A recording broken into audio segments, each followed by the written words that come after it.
Hey Dragonlings, I wanted to start off this vlog with a unboxing, except for it wasn't recording, and I didn't realize that until it closed my camera.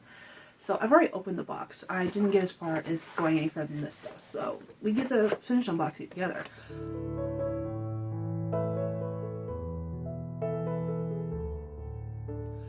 But I was talking about the fact that I've been having troubles with my current mouse for my laptop because even though it's got a fresh battery in it, it hasn't been working right. So I ordered what I've been wanting for a while, which is a trackball, and it came today. So this is our trackball mouse that I've been wanting for literally years, but they used to be so expensive, and I don't know if there was a deal going on or what, because when I went to go order a new mouse, the trackball was like half the cost that I'm used to it being, and I don't know what that's about. So this is the Nulia M501 wireless trackball mouse. It's supposed to be black with a blue trackball. So, and there she is. She's big. Trackballs aren't usually bigger, but like I wanted something that would work even when I couldn't move the mouse around the desk. So, and this is supposed to be ergonomic. She got left, right mouse buttons, scroll bar. I don't know what this button is, but we'll figure it out. It's got the dongle. I don't see a place for batteries. Does not use batteries. Does just charge via. It's got a charge cable. RT sticker. That's to adjust the sensitivity. It also shows the battery status via that sticker or that the button. So. Left, right mouse button, I don't know which is which, roller ball, and you can use that to click to, and then it's got this button right here, and there's light indicators down here for the battery level. So that's that. I guess it just works via charging. You gotta charge it. It comes with a charge cable. So let's see. Will I be able to start using it today is the question, because I would like to be able to start using it today. Yeah, it's a C charge cable. Yeah, it works via Bluetooth. And you just charge it via the C cord. Okay, cool. Another thing to charge up at night. So there you go. I have a new mouse that I get to play around with. But first, I have to go cook dinner, so. Exciting news. I finished draft 3 of Imagined Overdue today.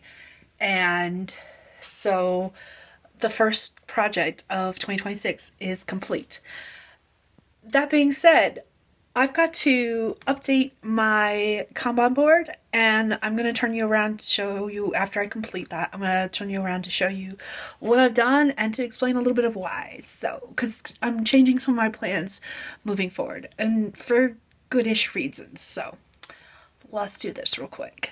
I'm so excited. So my board has been updated. What I ended up doing is I wrote on the 13th and 14th in Imagined Overdue. So I took those tabs down and I put them in my task jar. So they're in there. The other thing is that I finished this during one of my 2 sprints with JC. So I had like a couple minutes between the 2 sprints to decide what I wanted to work on next. And what I didn't want to do is I didn't want to jump directly into editing. So what I decided to do instead was start on the next story, especially since I had like an inkling and an idea of how I wanted to start that story. So I've actually already removed my first task for working on that story, and I've started it early. I'm going to leave all the rest of these tabs where they are because these are my deadlines for this stuff. If I get done early, that's great. If I don't, as long as I get them done by this specific dates that I've set out, we're good. So I have started that story, and I'm going to continue working on that story. What I did for the 15th to the 17th, since I don't need to write those days, because that's what was on those tabs, is I've moved those tabs over here so that I can reuse them when all of these projects are done and I'm restarting with my next set of projects. I don't want to waste the tabs. but since I didn't use them, they're going right here. I've still got my write/edit tabs because of the fact that that is when I'm going to start my my edit pass of this story. In the meantime, I'm going to continue working on the next story, which is Protected Alone, at least during my writing days. Of course, during my admin days, I'll continue doing my admin tasks in order. So, all that being said, I've changed up a little bit of how I'm doing some things. So it is currently Wednesday when I go in tonight and I do my lunch break, which will fall onto Thursday. I will continue writing the next story. And then on the 20th, I will take a break, no matter where I am in that story, and start on this task. I will start editing Imagined Overdue. I almost forgot which story I was talking about for a second there.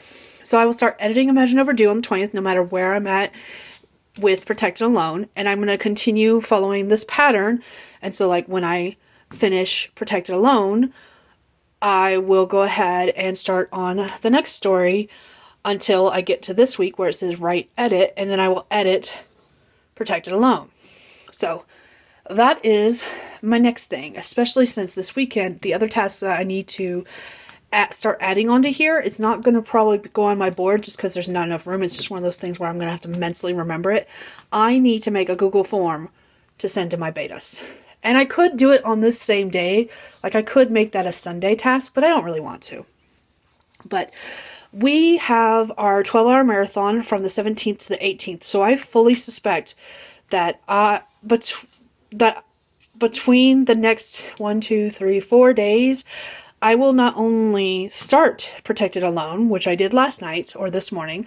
I think I have a good suspicion between all the sprints we're going to do, I will finish it this same week. So I have a feeling I'm going to start it here and I'm going to finish it here, if not earlier. So, and then that just means I'll jump into the next story.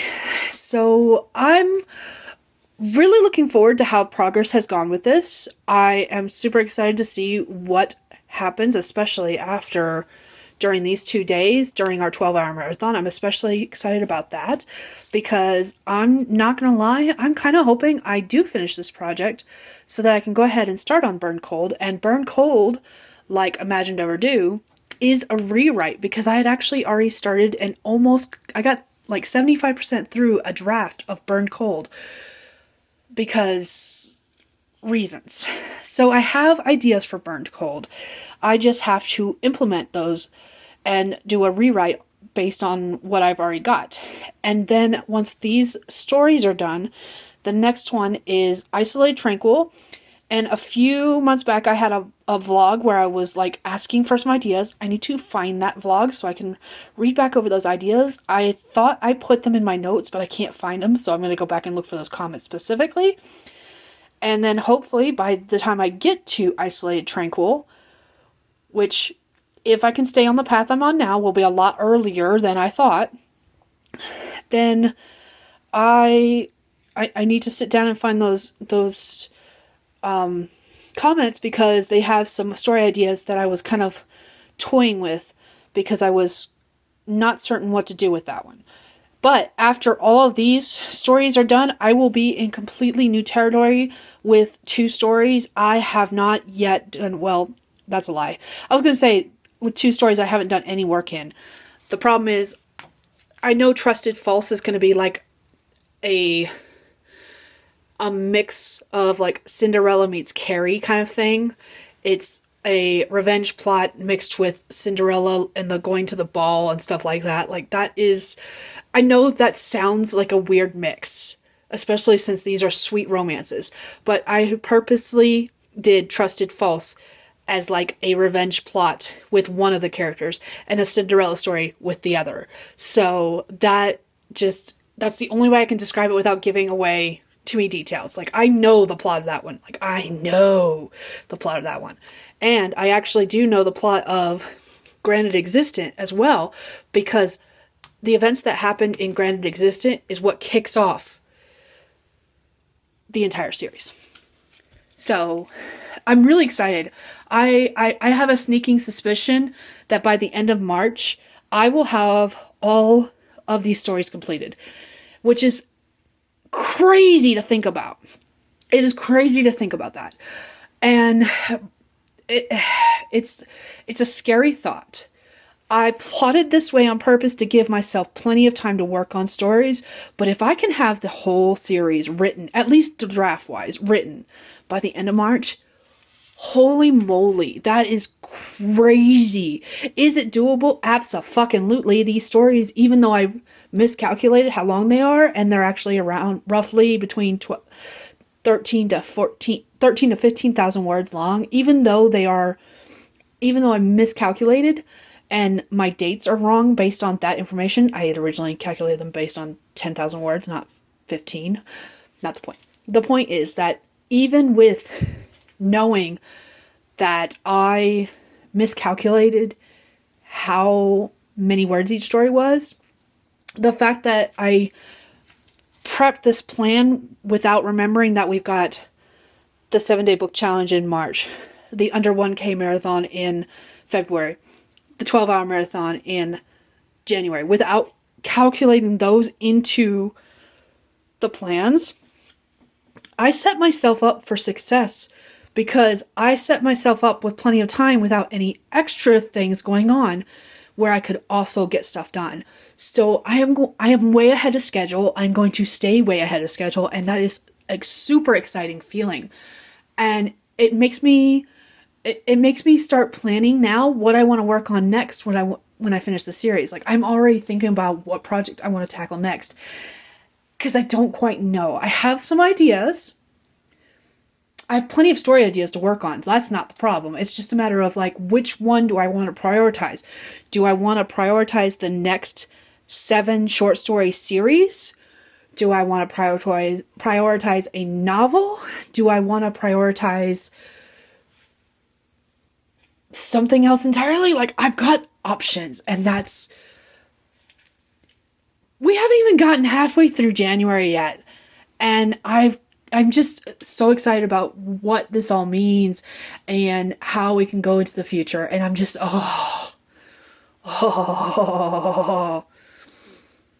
I'm excited, if you couldn't tell. Anyways, it's way past my bedtime. It's time for me to go to bed. So, yeah, I wanted to update you. And the reason I didn't update you about finishing the story at work is because reasons that I don't feel like getting into. So, you get to see my pretty board while I talk about plans and the way I'm already changing my plans for, like, the better. So, yay. So going to Great Falls on that is probably not the best of idea. He's like, oh, hell no. I was like, okay. You good, Ogre? Your name's not Ogre.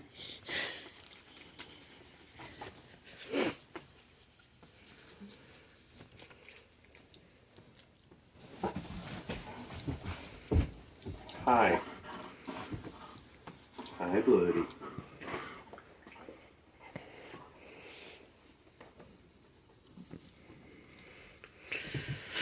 Just like, love me. You know better. Love me, say that you love me.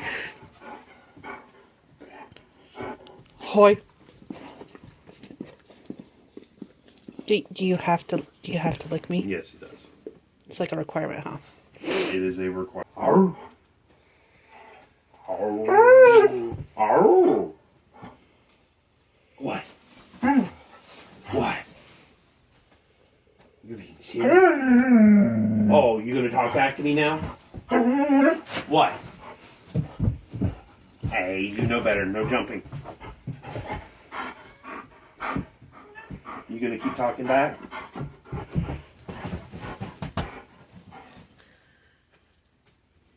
He's what? Like, there's a lady present. I can't.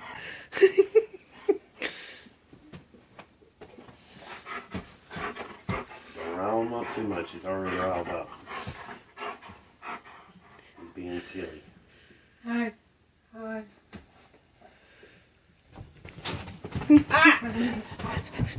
He said, no, you should not try petting Jester. Let me join the party.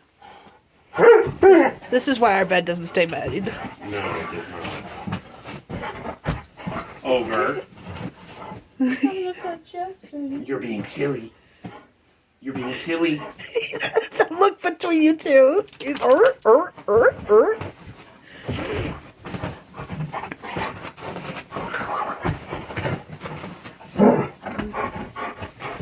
Don't rile him up. Proceeds to play with him and rile him up. Put your hands in the air like you just don't care. Oh!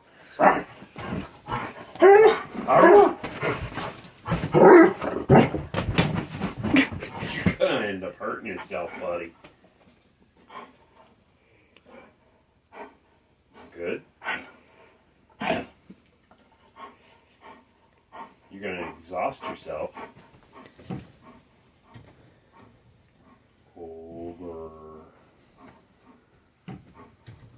Over. Hi. You're being silly. Why are you being silly?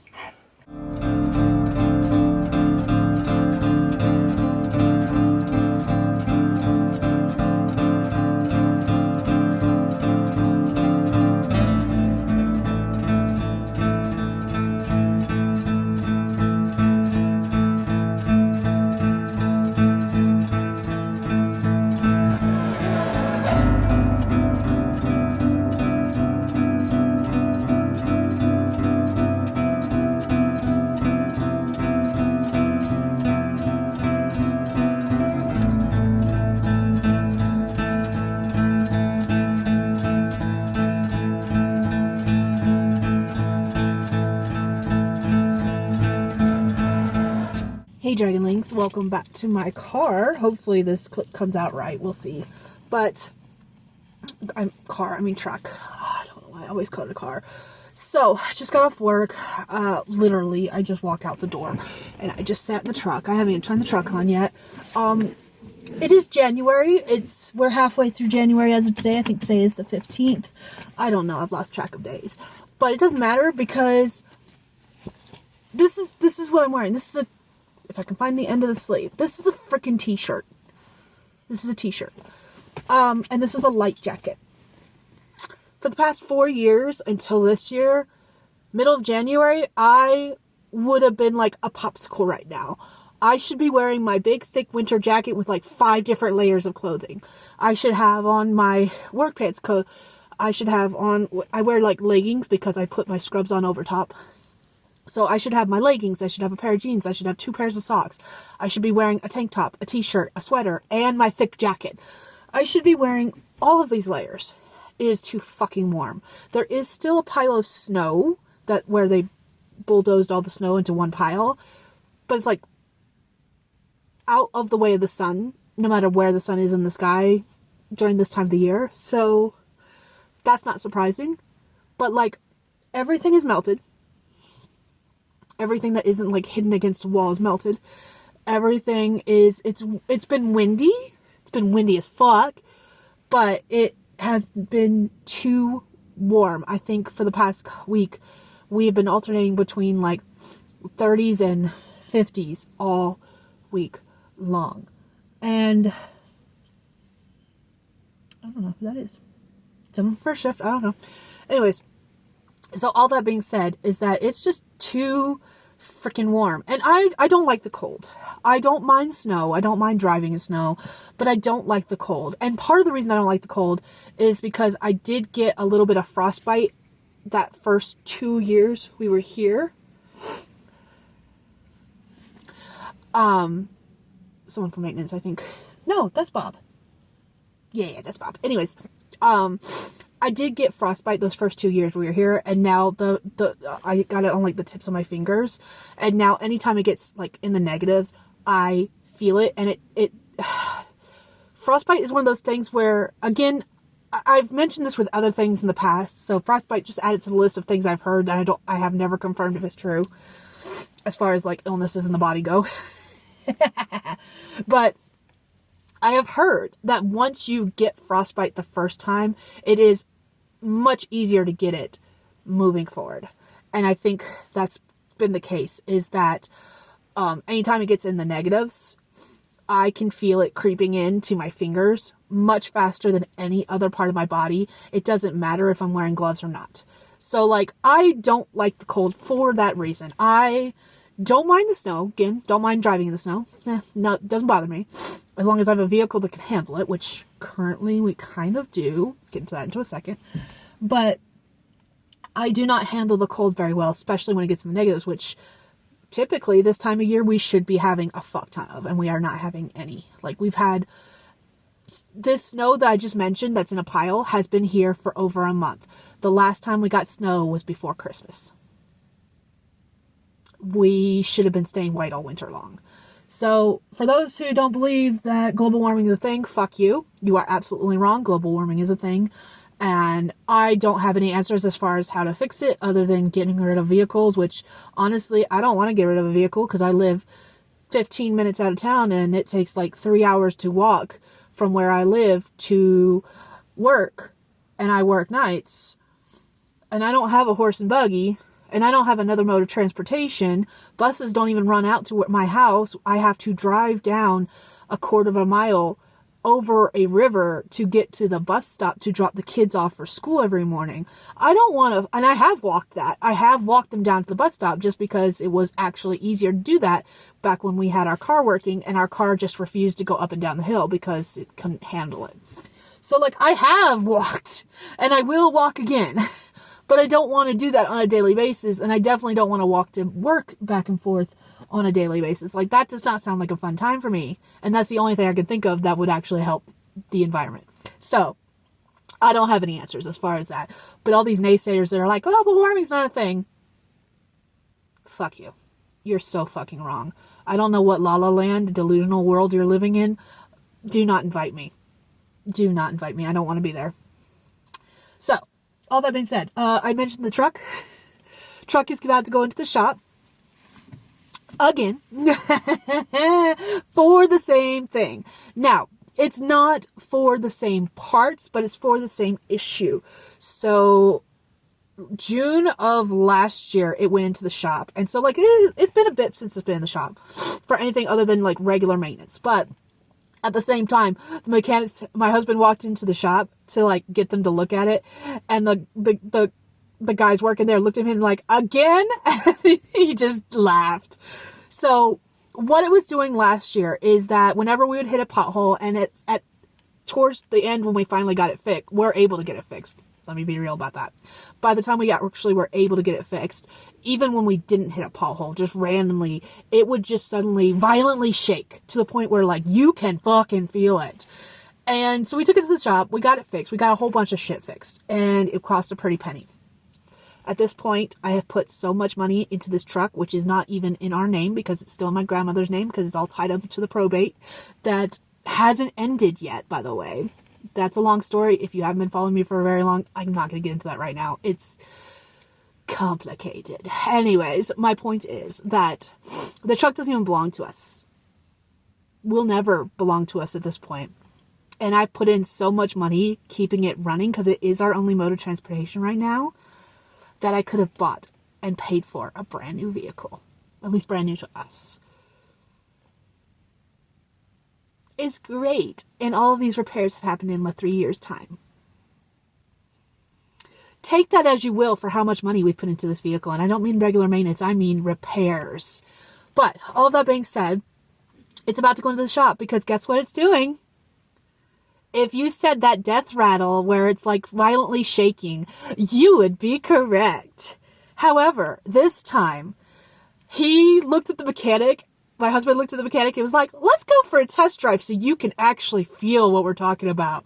And apparently, this guy was driving the truck and he was like, went over the pothole, there was a speed bump. There's a speed bump right out of town. He went over the speed bump and all of a sudden it started doing its violent shaking and he was like,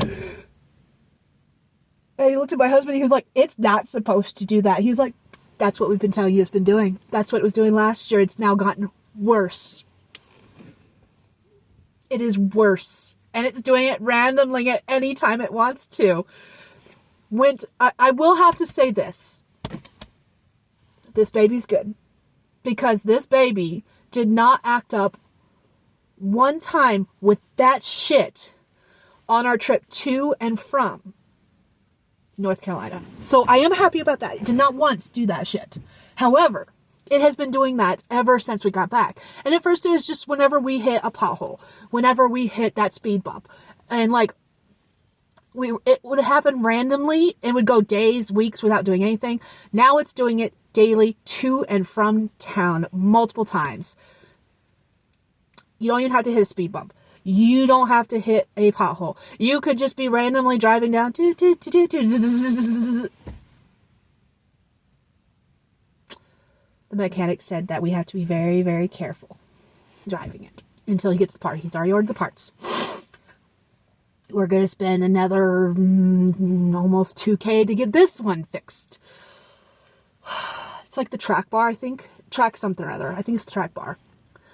No telling if it was the track bar the entire time, because there was other problems that like cleared up when they fixed all those other parts. This time it's the track bar. But yeah, he said and it went, whee! It's not supposed to do that.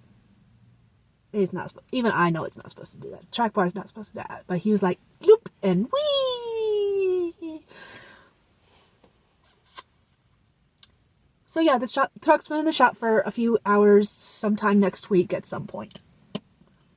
For repairs. It's great. It's great. We totally need this to happen right about this time when we're trying to save up money to move. Totally. But anyways, update real quick because this light will go out after a while since I haven't turned the vehicle on it and it's like on a timer. And we're getting close to that. There it goes. Okay. Uno momento.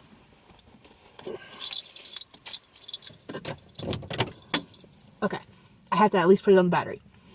So, update.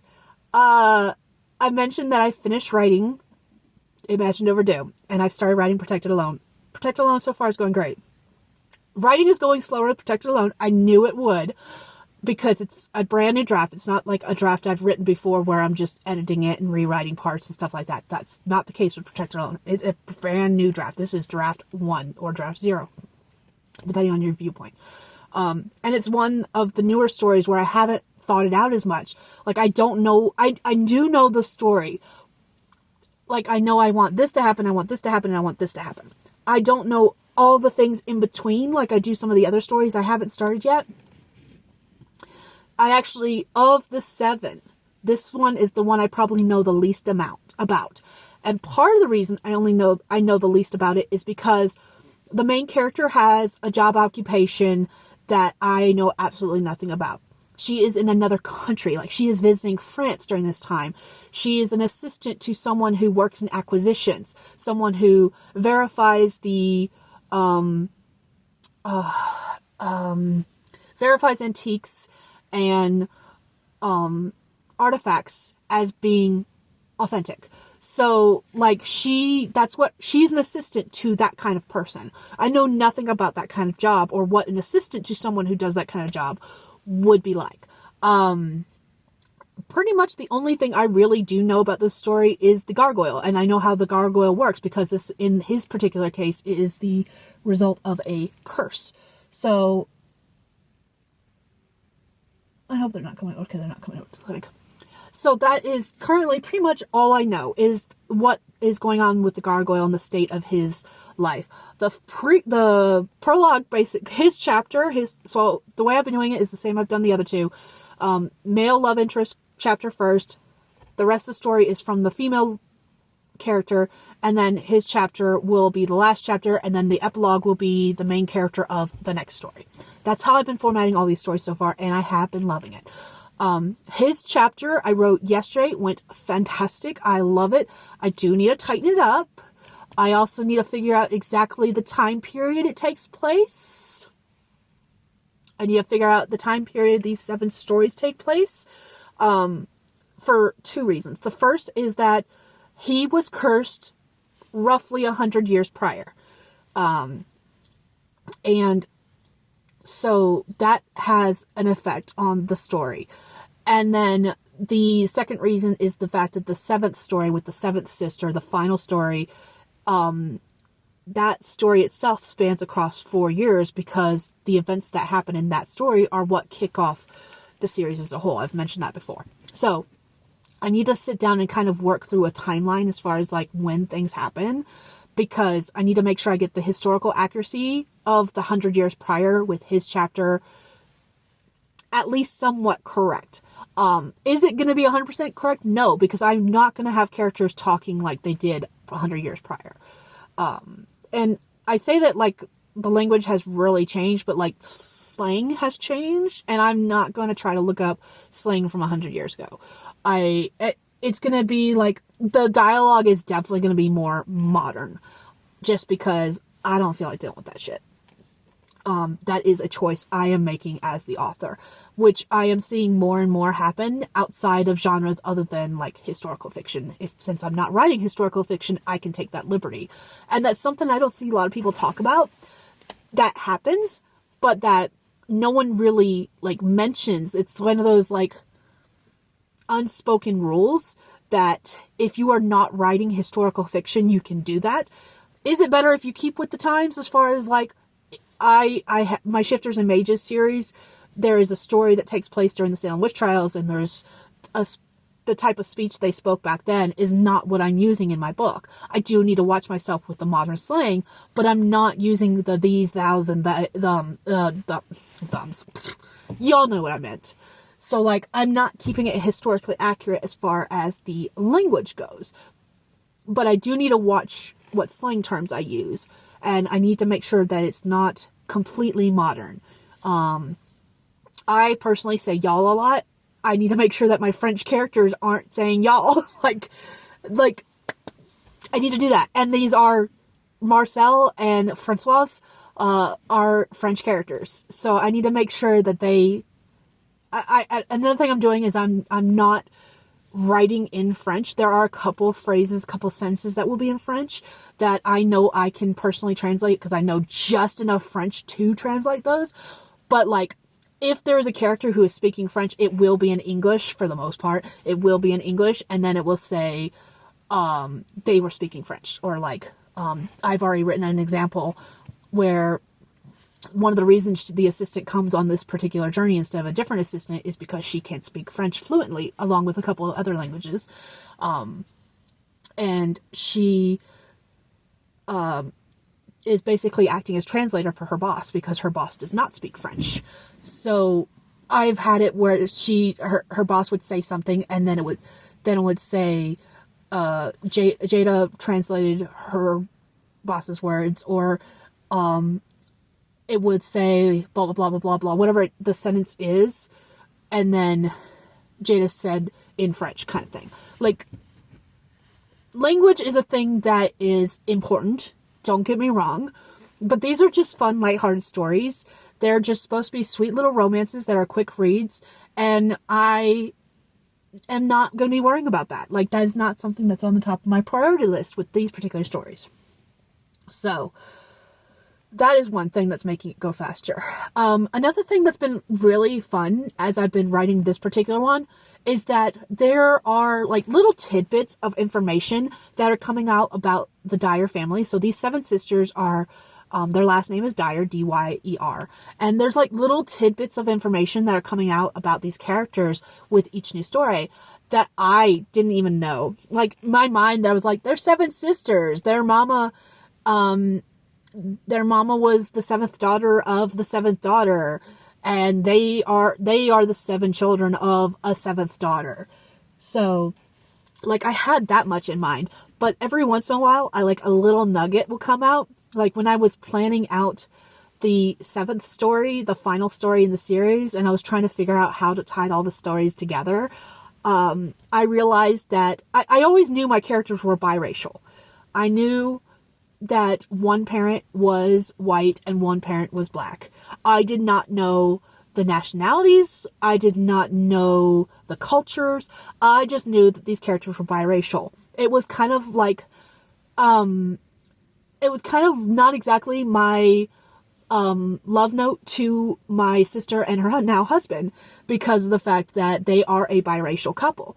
And so it was kind of my note to them to make these particular characters biracial. And I've always had that in mind. Tara was the very first sister, and even when I originally wrote Tara's story, I didn't know she had 7 sisters. That came later. But I knew she was biracial and she was with a light-skinned black man. Like, that has always been in my head. I knew that from the get-go.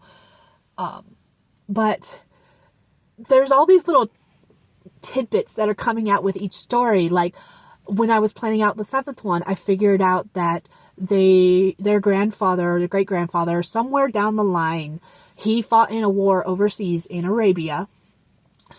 Probably Saudi Arabia. And that the heirloom he brings back is what kicks off everything, pretty much. And Imari is the one that inherits it. And I realized today that their mother is from Nigeria. So they have an interesting culture. And due to their grandfather's wealth, due to their family's wealth on their father's side, they grew up very wealthy, to the point where these sisters went to private school for elementary and public school for high school. And I was like, well, I didn't know this. This is interesting information.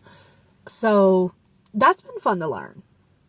But anyways, I do need to get out of here. I do need to get back to my house. So I'm going to drive. Plus, I've been talking for a little bit. And I don't know how much I'm going to keep of this. But that's where we stand so far, is I'm working on the 3rd story in the series. And it's been proving interesting. So, I'm excited. Sorry for the bad lighting and the weird angle, but I am supposed to be in bed. I should have been in bed like an hour and a half ago, but I've been talking with my family and chatting with my family in our family group chat about a few things. And one of them was the fact that I went down a rabbit hole last night while at work when I probably should have been writing. And this was one of the things I wanted to talk about in the car chat earlier. Let's see if I can get Jester in the picture. Ha ha ha ha. But one of the things I wanted to mention during said, hold on. I found my selfie stick. And I used to get picked on about this all the time. But let's be real. It'd be so much easier to hold the phone at a distance using this bloody thing than it is using my hand. So, I'm gonna use it, and I don't care what anyone says. And then I'll come back and chat with you guys more. Because this angle is weird, and my arm is starting to hurt already. Uno momento. Oh, look at that. So much better. Anyways, what I was gonna say is that I was chatting with my family tonight, or this morning. It's tonight for me. But I was telling them about the fact that I went down a rabbit hole and I was looking at Breyer horses. Now, this is a company that makes model horses, basically. And they've been doing it for years. I don't even know how long. 100 plus years? I don't know. Doesn't matter. Not the point. The point is that we used to collect them growing up. And my sister got my entire collection, and I have since started building my collection with some of them. And they have done recently what is called Breyer Fest, which is a week-long celebration of this. Yeah, I'm not exactly certain how to explain this without sounding really strange. In my opinion, it's really cool because some of the models they do are based off real horses, and they release new models every year, and they release new colorations of different models every year. It's a whole thing. I will leave a link to their website in the description if you're interested in learning more about Breyer, the company, the horses, Breyer Fest, all that. But they just released their newest model, which is to celebrate the fact that the Lunar New Year is the year of the fire horse. And I will leave a picture right here real quick of what this model looks like. And one of the things I've talked about several times on my channel is rewards. I used to do rewards for hitting daily targets, then I did like bigger rewards for hitting like monthly targets, and then if I finished projects, I had a completely different monetary reward. And what I've decided is I haven't been doing anything with rewards lately. And it's not that I really want to start doing anything with rewards, but I do want to have some kind of recognition whenever I complete stuff. So what I've decided is that when I publish the 7th story in the Sultry Solstices series, when all 7 are published, I am going to buy this new Chinese fire horse.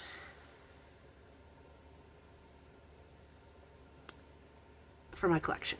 And he is going to be my reward for publishing all 7 stories. So, and the Briar horses have names, and his name is, I am probably going to butcher this. I apologize if you know, I think it's in Mandarin or Cantonese. It's one of those two. Yan Wu? Apologies if I butchered that. I probably did. If you know how to pronounce it, pronunciation guides are not going to help me. So I need to hear it. Because reading a pronunciation guide will not help me. I'm pretty certain. I think it's Yanwu. I cannot be certain of that, but I think it's Yanwu. Either way, I don't care. Yanwu is going to join me in my household when I get all 7 stories published. Now I have 10 projects that I'm going to be publishing this year. I have an short story that comes out in May. Then I have Sultry Solstices coming out every 2 weeks starting June around the summer solstice. And then I have a nonfiction writing prompt book coming out in November. So all in all, I'm going to have 9 projects out this year. And I'm only going to get 1 reward for the 7 Sultry Solstices stories. And the reason that one's getting us a reward is because that is a full, complete series that when all 7 are out, the series itself is done. More to come on that later. But yeah, I'm going to be getting myself a little fiery red and white horse, and I'm excited about it. I can't wait. So I get that reward, let's see, every 2 weeks starting in June. The last story should be coming out in September at some point, I think. 2 in July, 2 in August, 2 in September, 1 in June. Yeah, so September, the end of September, beginning of October, I'll be able to get my horse. And then basically I was telling my family about this, and then my sister and I went on a tangent because I gave her most of my briars that we had growing up, and I think my other sister gave her briars as well. So she's been collecting briars for years, and her thing is that she gets the Halloween special horses that they come out with every year. Last year being the first year she did not get it because she wasn't that impressed with it.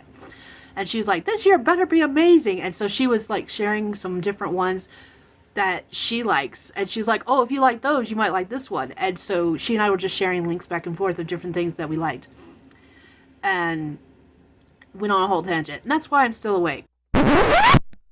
Honestly, this should have been an indicator of how the rest of the week was going to go, because this was how it all started, and it wasn't good. Yay! But I figured I'd update you guys with my plans to use that as a reward in the future, because I feel like if you complete big milestones, you should reward yourself for hitting those big milestones, and that's gonna be my reward. I apologize if you can hear the wind. That whistling noise is the wind. It's loud. But anyways, it is time for me to go to bed. It's way past time for me to go to bed, so I will chat with you guys at a later date. I don't remember if I mentioned why I wanted that Briar horse model specifically, like why that one instead of a different one. And the reason is that I have this sneaking suspicion that this is going to be my year, and in a lot of ways it already is, because this is the lunar year. This is actually why that model is so specific to me, and why I'm really attracted to that model specifically. How many times can I say specifically in a video? Anyways, not the point. So I was born in the year of the horse. Great. I am also an Aries, which is a fire sign, and this is the year of the fire horse, which I didn't realize until this year that there was different elements associated with each of the lunar New Year animals. I did not know this until this year when everyone was like, it's the year of the fire horse. I was like, what the heck are you guys talking about? Year of the fire horse.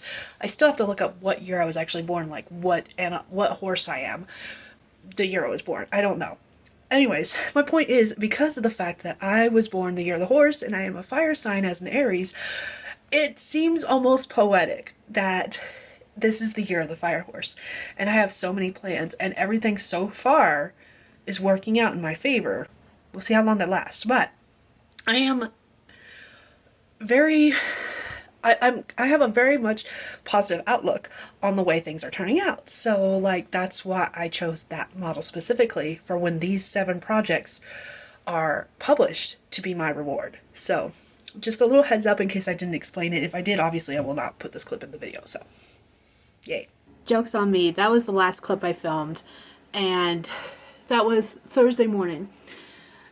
And from there, basically everything went downhill. It actually started to go downhill at the beginning of the week, for multiple reasons. If you've watched the clips before, it looks like my week started off strong. I finished a project, I started a new one, I was excited about rewards I was going to get for myself, and all of that is great. Except for what you don't see, what I didn't talk about, was basically how this week was a shit show emotionally. Since the start of this year, the world has been on fire. And I haven't been talking about it because if I do, first of all, I don't because of the fact that this channel is supposed to be about my writing journey. And yes, while the things that are happening in the world do affect my writing journey, I try not to let them affect my writing journey, and I try not to let them affect my writing journey too much. They will show up. They already have in some of my writing, which is why some projects are kind of on the back burner because I can't emotionally handle them right now because they involve things that have happened in the world. Yes, even though I write fantasy, I write a lot of like urban fantasy, which takes place in the real world, which means real world of happenings affect what happens in the books. Not the point. My point is that on Monday, I got hit really hard with a depressive episode because the world is on fire and it feels like there's nothing I can do about it other than like add more voices to the void in a way. And it feels, I'm not saying that we can't do anything. I'm not saying there's nothing we can do, but it feels like there's nothing we can do because we can talk about things we need to do all we want, but until actions happen, it doesn't change anything. And so it just feels so hopeless in a lot of ways. And I was really feeling that on Monday and Tuesday. Mostly Monday and Tuesday. It just felt like there was absolutely nothing I could do. And my feelings were alternating between this intense rage because of the state of the world and because of everything going on, and this massive depression and internal sadness because I can't do anything about it. Like I physically, financially, emotionally can't do anything about it. And I just got hit really hard with that. And unfortunately for me, I got hit really hard with that right before my backstage session with a good friend of mine who I love talking to. And this is nothing against her, but it was one of those moments where it was like, I probably should have just canceled it and said, I can't handle this today. I absolutely should have. Because I'm the kind of person that if you wanted to call me and talk to me and just talk my ear off about various things that are happening, if that's your way of working through your emotions, if that's your way of working through like decisions you need to make and actions you need to take and stuff like that, I am gung-ho for this. I will sit there and listen to you talk all day long and just basically nod my head and put some input in here or there. And that's usually how our meetings go. We just sit, we just chit-chat. We're both working on our own things. We're both working on like various admin tasks while we're chit-chatting with each other. And I do mostly listening because she is a lot more vocal than I am 90% of the time. If I ever seem like I'm vocal, you are absolutely right. I can talk all day long. I will talk your ear off. But in a face-to-face setting, I am less talkative than a lot of my other friends because that's where my introvertism comes in. Whereas she is very much an extrovert. She is go, go, go, do. And I'm just like sit back and ride the wave. That's our dynamic with each other. And again, nothing wrong with this. She is a great person. I love her to death. But Monday was one of those days where I couldn't handle it. The tasks I needed to get done because of the way I was feeling, because of everything going on, because of the tasks themselves, it was one of those things where I couldn't accomplish those tasks without absolute silence. And she was chatting with me and talking through some things, and I just wasn't able to concentrate on anything. So we were chit-chatting for 2.5, 3 hours, and I got absolutely nothing done during that time. And it felt so pointless. And that when we got finished, I felt so angry. Not at her. Never against her. I was angry at myself because I was like, why didn't we do anything? Why didn't we get things accomplished? Did I get everything accomplished that day that I wanted to do? No. Because a lot of it I probably should have been doing during that time. A lot of it was stuff I could have done during that time. Like I usually do that kind of stuff during that time. And Monday was just one of those days where because of everything going on, I could not physically bring myself to do it. And so I was angry at myself that I didn't accomplish these things. And so that it basically, those emotions ran through the rest of the week. I was constantly alternating between this high of, yes, I finished a project. That's awesome. I'm doing fantastic. And then I started a new project and I've got that new project glow kind of thing. And there was two things wrong with that. The first is that usually when I finish a project, not usually with short stories, but with any project in general, I take at least a day off to basically decompress and like settle into that feeling that, yes, I accomplished something. I don't generally reward myself in other ways, but that is my reward, I guess, is that I take the day off. And I have 2 breaks at work. 2 30-minute breaks at work. And during one, I finished one story, and during the next, I started the next story. And that was probably a mistake. Yes, starting it was great because I had an inkling and an idea, and I was like, let me get this out on paper before I forget it. So in that sense, yes. But then I continued to push myself the next day and continue writing. And this was a project, as I've talked about in these past clips, that I don't know as much about. So I was struggling to find the words. I was alternating between finding the words and researching and just basically dumping words on the page that I'm probably at this point not going to keep. And basically forcing myself to write instead of actually take the break I needed. And then Thursday, I joined Laura on her channel because it was like the kids and I had finished dinner. We were not doing anything. And so I was like, screw it. I've got a couple hours before I go to work. Let me join Laura on her channel while she's streaming, because she was streaming. And the conversation came up talking about how many works in progress you have. And I have this chart that I created a few years ago. 2 years ago. Either the end of 2024 or beginning of 2025. It's not even been that long. It hasn't even been a year. Where basically I was going through all of my notebooks, all of my computer files, everything that I could physically put my hands on and find. And most of it was lists I've already created in the past, where I've just handwritten the list of titles in a notebook. So that's where most of this came from. But the spreadsheet was just a list of all of the projects I've ever worked on that I still can find some record of. And that's where the mistake came in. Because most of them, like I said, came from lists I had already handwritten in the past, instead of me physically putting eyes on projects. And it came back to bite me in the ass. And in a couple of different ways. The first is that I got the idea, I was like, at one point we were talking about word counts, and I was like, I don't know. The word count came up because I was talking about, I was justifying the fact that I have 500 plus. I'm just under 600 projects now. And I was trying to justify this by like saying that I've got a whole bunch of poetry, and most of the poetry is like less than 100 words. I've got a whole bunch of short stories that are anywhere from 100 words to 3,000 words. Like I've got hundreds of short stories that are like in that range. They're all very short pieces. I've got a couple of different songs that I wrote that are like less than 500 words. I think most of them are less than 200, honestly. I've got all these things that I wrote, and I count every single piece as its own project. That's why I have 500 plus.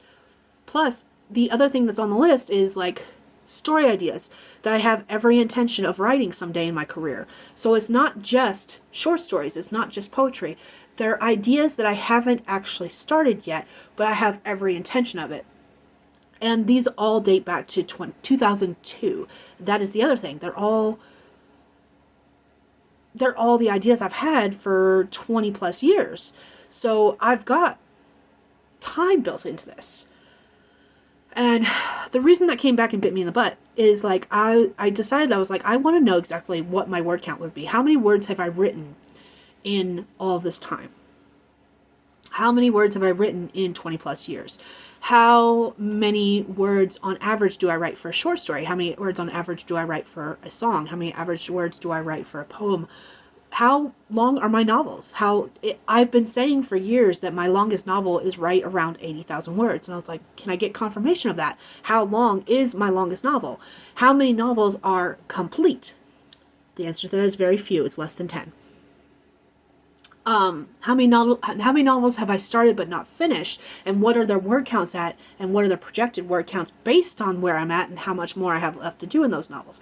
All of these things, all these questions kept percolating in my head. And I was like, the only way I can get those answers is by adding something to my chart and calculating word count. So that's what I started doing. I have 2 charts. I had one as a spreadsheet and one as a Notion. And I was alternating between the two. They're literally the same exact information, but I was alternating between the two because I was like, which way works better with what I'm trying to do? And in the long run, spoiler alert, it's Notion. So I will be continuing with just the Notion in the future instead of the spreadsheet at all. So I will probably be deleting that spreadsheet once I have everything updated the way I want to. Because I want to make sure everything's copacetic. But all that being said, I started inputting and opening files and making sure they're on my computer, making sure they're in the correct file, because I number my projects to make it easier in case like I do a title change, or like in the case of some of my ideas, I don't have a title, so I just have like a keyword for what they're called. So I wanted to make sure all of that was updated. And I started going through and I got word counts. And I started with the ideas first, because the reason they're ideas is I haven't started working on them yet. So I was like 0, 0, 0, 0 for all the ones that are listed as ideas and aren't worked on yet. And then I started physically opening files and getting word counts. And if it was one that I had multiple drafts of, I got the word count from the completed draft, unless it's one I'm actively currently working on, in which case I got the current word count. So that's the other thing, is when I finally do get all these word counts put in, they won't be 100% accurate because of the fact that sometimes my first draft is shorter than my final draft, and my final draft is longer or shorter than my first draft. Or like I've had multiple drafts where I've rewritten a whole bunch of words, but I'm only counting my word count from one of said drafts. So a good example is a buck short. I have started and restarted that story so many times. My longest draft is about 30,000 words.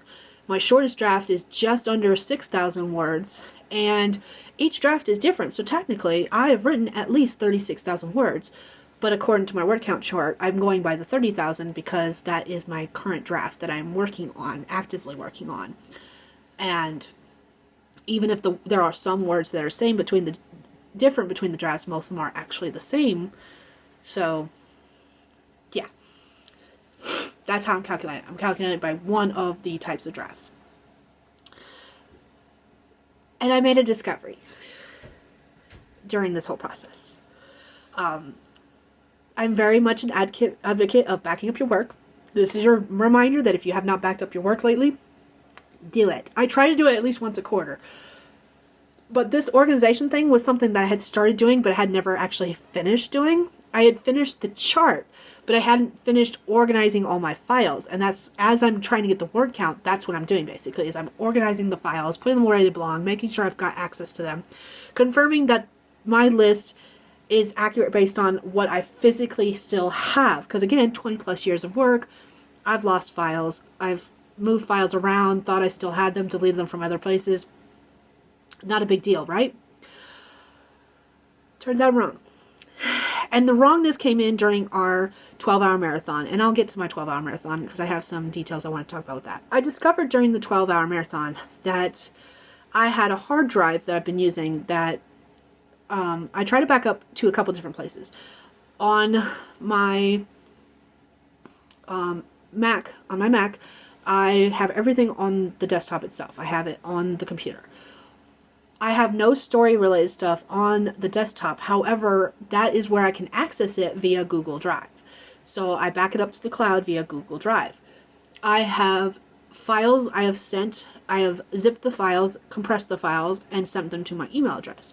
But the other thing I was trying to do was back up everything to the external hard drive. Now, back when I was starting to do this whole file organization, I took everything off the hard drive, or at least I thought I did, in preparation to put it all back once I had everything organized where it needed to be. And apparently I never finished that process. But during the 12-hour marathon, I was working on this, updating files, getting things where they needed to be, and I discovered that the external hard drive no longer works. It is kaput. I have tested it on my Mac. I have tested it on my desktop. I've tested it on Justin's desktop. It no longer works. It is kaput. And at first I was like, that's okay. It's fine. All of my files are on my computer or Google Drive. They're somewhere else. There should have been nothing on the hard drive. It should have been clear because I was working on pulling everything off the hard drive so I could use the hard drive as a backup and put everything back on the hard drive once I had everything updated and organized where it needed to be.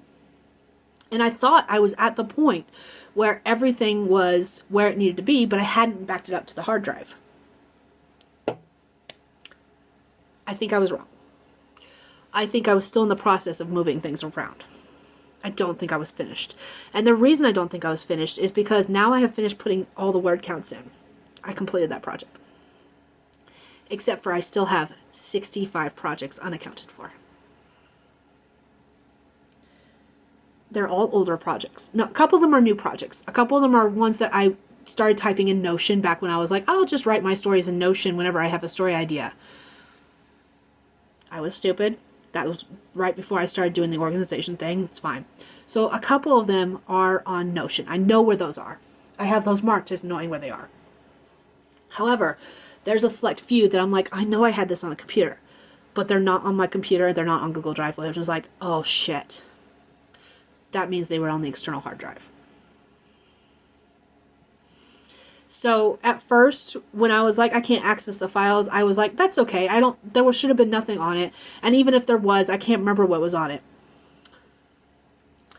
The ones I'm missing word counts for tell me what were on it. And now it makes me sad. Nothing that was complete, so that's a good thing. Nothing that can't be rewritten that I wasn't going to rewrite anyway, so that's fine. However, I am missing a few short stories that I can't find physical copies of. Like, they weren't handwritten in a notebook. They weren't ones I printed out. They weren't ones I previously published that are also gone, which tells me they were probably on that hard drive. So now I am sad, not because the hard drive doesn't work, and again, when I first discovered the hard drive doesn't work, I wasn't that worried about it because I was like, I don't remember what was on it anyways. I don't know what I'm missing. It's hard to miss something you don't know is missing. Now I know it's missing. And now it sucks. So basically what it comes down to wrap this whole vlog up so I can start editing this video clip and getting my vlog put out. It's been a tough week. It's not been a bad week. It has been a bad week emotionally. But I've been pushing through. It's been a bad week for projects because I finished one project. Excellent, awesome, congrats, go me. But I started another project without actually taking a proper break. I have to rethink that schedule and figure out how I'm going to do that kind of stuff, what I'm going to do after I finish a project, how long of a break am I going to take, when do I want to start the next project, so that I don't do this again. So lessons learned. And also the other thing I'm going to be doing is I want to finish getting all these word counts. I want to update my tracker because if those stories are gone completely, if I cannot find physical versions of them, again, it's fine. It's not the end of the world. I will be okay. It sucks, yes, but I will be okay. But I also want to make sure that this doesn't happen again. And now it's time to update my list so that those projects are not listed, so I stop missing them so much. And I can look at that chart and be like, okay, everything that's on this chart is something I can physically put hands to. I need to replace my external hard drive so I can start backing up stuff to an external hard drive again. I need to update all of my backups on Google Drive. I need to back up onto... I am probably going to start using Apple Cloud because my Mac tries to update to... Is it Apple Cloud? iCloud. I need to update everything and get everything on my computer first. That is the first step. The first step is to get everything onto my laptop because that's what I use for writing. So I need to make sure all of my files are on my Mac, my MacBook. Once that happens, I need to send everything, like back it up to Google Drive, back it up to iCloud, and then I need to replace my external hard drive so I can back it up to my external hard drive. That is the next task. This is going to take many weeks, months, years kind of thing. Hopefully not years. Hopefully just a couple weeks. It might take a couple months because of the fact that hard drives are like more expensive. If you got a good suggestion for a external hard drive, let me know. I know what killed my hard drive. It was in the library. And I've mentioned before, the library doesn't have any good ventilation, so it gets too hot in the summer. Actually, it doesn't because there's a window unit. It gets too cold in the winter. And it was exposed to those winter elements. We've had a couple of negative temperatures this year already. So it got exposed to too low of temperatures. So I know what killed it. It is my fault. I have no one to blame but myself. It sucks, but part of the reason I'm not as upset about it is because I know I'm the reason it died. Like, it's straight up my fault. I should have brought it into the main portion of the house so it wouldn't be exposed to those cold temperatures. My fault completely. Understandable. So I need to replace it and then update everything to it too. So I realized as I was editing this that I never did talk about the 12-hour marathon. 12 week, jeez, cracky.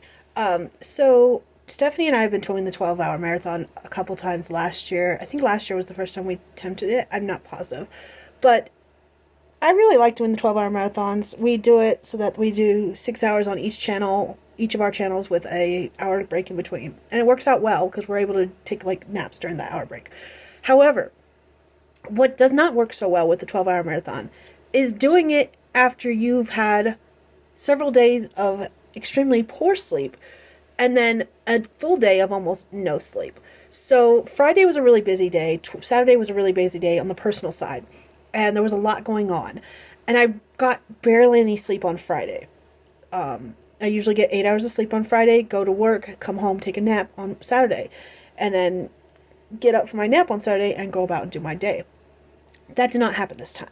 This time, what happened was I had a bout of insomnia on Friday, and I laid down and I got about 2 hours of very restless sleep. Got up for work, went to work, came home on Saturday, and was running nonstop all day because there was various things that had to happen. My oldest had work, so I had to run her to work. I had to do laundry because I had no clothes to wear. Youngest had an archery tournament, and then as soon as we got home from the archery tournament, I think I had an hour, maybe two. No, I had almost 3 hours to take another nap before we started our live stream. So I was running on like somewhere between 2 to 5 hours of sleep before we started the first stream in a 48-hour period, and then we were going to be doing a 12-hour marathon. So no one but myself to blame, but this was actually the worst 12-hour marathon I've had, and not for any reasons that are due to anyone except for my own circadian cycle being like off kilter. Circadian rhythm, that's the word, being off kilter. So it just sucked all around, unfortunately. I worked on there was no way. My original plan was to work on Protected Alone. I wanted, my whole goal was like, yeah, we're doing a 12-hour marathon. Maybe I can finish this story this week, and I'll have finished 2 stories in 2 weeks. Like, I was so optimistic, and then Friday hit like a freight train, and I got very little sleep, and I was like, yeah, that's not happening. And when we started doing the marathon, I was like, yeah, this is definitely not happening. I do not have the brain power to write new words. So it worked out. I was able to do more work on the spreadsheet and find documents and get word counts and update my organization on my files and stuff. So it worked out. And I did get a lot of work done. It just wasn't the work I wanted to do in the first place. And I was so tired the entire stream. And then even in that hour break in between streams, I was working on projects that I said I was going to do during the first sprint of the next stream. So, like, again, I have no one but myself to blame. I had full capacity to take a nap for that hour break in between, like I normally do, because that's actually what I normally do during the 12-hour marathons, as I sleep during that hour break. But I did not this time. And the marathon itself went fine.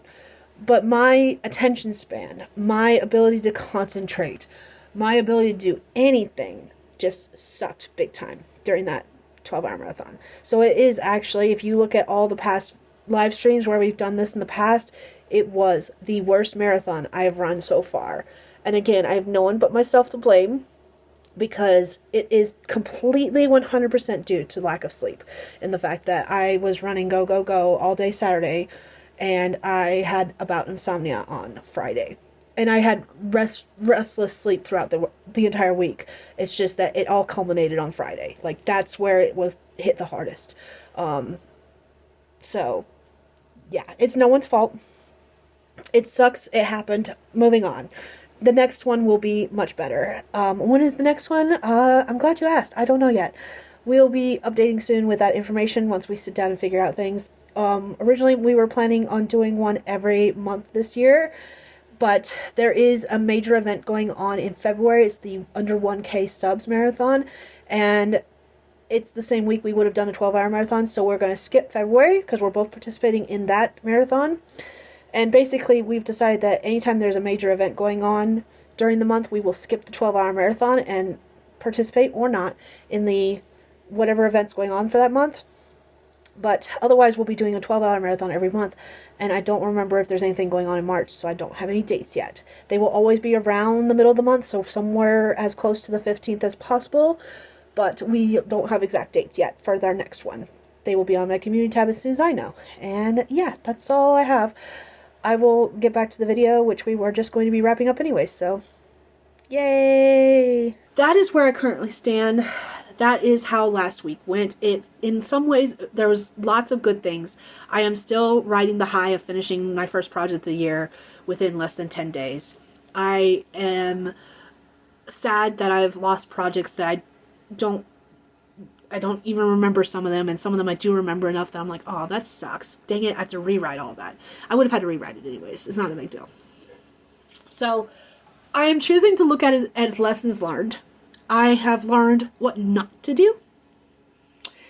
Does it suck? Yes, but it's been okay. Like, it's not the end of the world.